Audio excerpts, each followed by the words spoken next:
le Mali est en train de devenir un Afghanistan africain.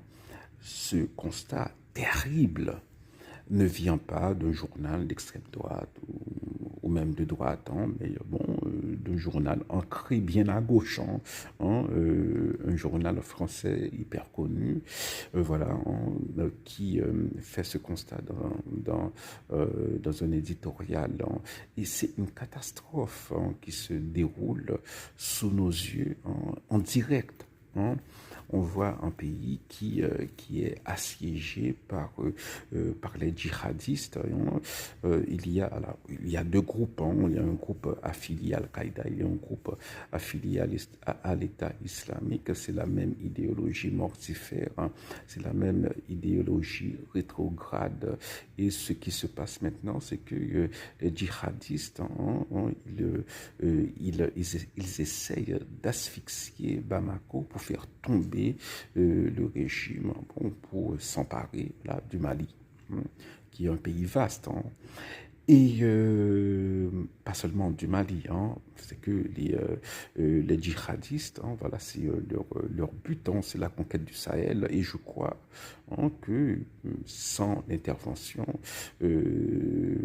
sans une intervention étrangère, voilà, dans 2 ans, voilà, le Niger, le Burkina Faso et d'autres pays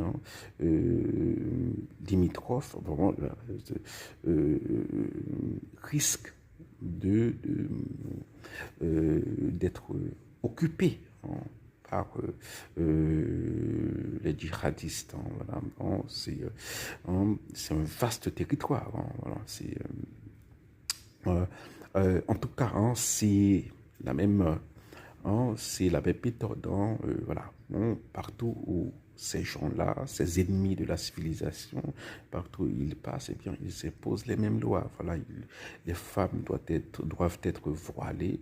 Ce sera la burqa bientôt. Et pas plus d'école mixte, plus de musique, plus de voilà, de tradition locale, tout ça. Voilà, c'est trop longtemps on a cru que c'était voilà que le djihadisme c'était une menace contre l'Occident, c'était une affaire d'occidentaux, mais non. Il y avait le Nigeria, mais on pensait comme ça que le Nigeria c'était une exception. Maintenant c'est l'Afrique.